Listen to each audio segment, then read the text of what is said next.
क्या हो अगर आपकी हर इच्छा पूरी हो सकती है? अगर आप कभी बूढ़े ना हो, अगर आपके पास अपार शक्ति हो, लेकिन इसकी कीमत आपकी आत्मा हो। यह कहानी है एक रानी की, जिसने अपनी इच्छाओं के पीछे वह सब कुछ खो दिया जो उसे सच में जिंदा रखता था। कहानी सुनकर आपके रोंगटे खड़े हो जाएंगे। तो चलिए शुरू करते हैं। बहुत समय पहले विराजगढ़ नामक एक समृद्ध राज्य था।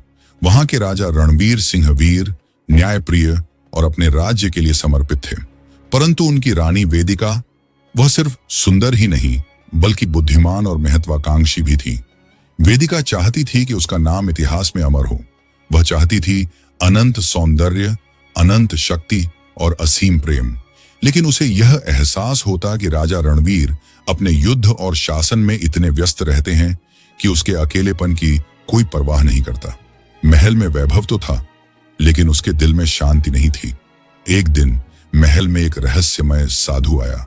उसकी आंखों में एक अलग सी चमक थी, मानो वह रानी की छुपी इच्छाओं को पढ़ सकता हो। साधु: रानी, तुम्हारी आत्मा अधूरी इच्छाओं के बोझ से दबी हुई है। मैं तुम्हें ऐसा कुछ दे सकता हूं जो तुम्हारी हर ख्वाहिश पूरी कर देगा, लेकिन इसकी एक कीमत होगी। रानी वेदिका की आंखें चमक उठी। उसे किसी कीमत की परवाह नहीं थी, बस उसे अपनी इच्छाएं पूरी करनी थी। साधु ने अपनी झोली से एक पुराना जादुई चिराग निकाला।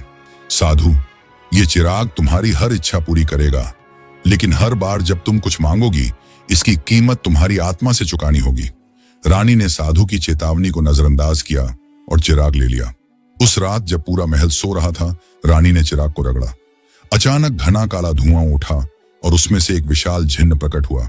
जिन्न: हे रानी वेदिका, मैं तुम्हारी हर इच्छा पूरी कर सकता हूं, आज्ञा दो। रानी की आंखों में लालच चमक उठा। उसने कहा, मुझे अनंत सौंदर्य दो, ऐसा रूप जो कभी ना मिटे। जिन्न ने उसकी इच्छा पूरी कर दी। रानी पहले से भी अधिक सुंदर हो गई, लेकिन अगली सुबह उसे अपने अंदर एक अजीब सा खालीपन महसूस हुआ, जैसे उसकी आत्मा का कोई हिस्सा उससे अलग हो गया हो। रानी को अब हर चीज अधूरी लगने लगी। उसने फिर जिन्न को बुलाया। इस बार उसने मांगा, मुझे प्रेम चाहिए, ऐसा प्रेम जो मुझे भीतर तक संतुष्ट कर दे। जिन्न ने उसकी यह इच्छा भी पूरी कर दी, लेकिन उसके बाद भी वह संतुष्ट नहीं हुई। रोज रोज वह जिन्न को बुलाती, शक्ति मांगती, धन मांगती, अमृत मांगती, लेकिन हर इच्छा के साथ उसकी आत्मा का एक टुकड़ा गायब होता जाता। महल में अजीब घटनाएं होने लगीं। नौकरों को काली परछाइयां दिखती। अंधेरी रातों में रानी के कमरे से किसी के रोने की आवाजें आती। राजा रणवीर भी बदलती रानी को देखकर चिंतित था। वह अब सिर्फ एक सुंदर लेकिन निर्जीव प्रतिमा जैसी लगती थी। रानी अब अपनी इच्छाओं से भी संतुष्ट नहीं थी। उसने जिन्न को बुलाया और कहा, मुझे अमर बना दो, मुझे कभी न मरने का वरदान दो। जिन्न ने उसे चेतावनी दी, ये आखिरी इच्छा तुम्हारी आत्मा के आखिरी हिस्से को भी नष्ट कर देगी। तुम अमर तो हो जाओगी, लेकिन सिर्फ एक खाली शरीर रह जाओगी, बिना किसी भावना, बिना किसी आत्मा के। परंतु लालच में अंधी रानी ने इसकी परवाह नहीं की और आदेश दे दिया।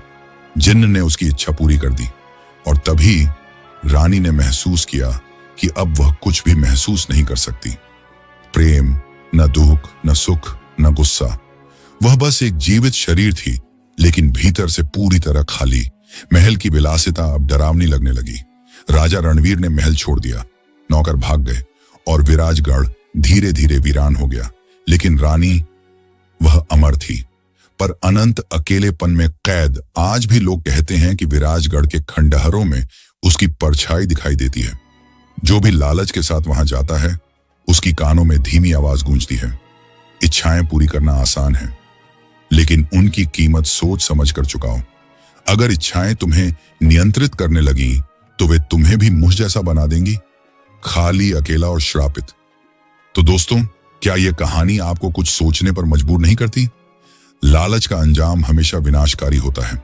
अगर आपको यह कहानी पसंद आई हो तो वीडियो को लाइक करें, चैनल को सब्सक्राइब करें और कमेंट में बताएं कि क्या होता अगर यह चिराग आपके पास होता। फिर मिलते हैं एक और रहस्यमय कहानी के साथ। जय श्री कृष्ण, राधे राधे।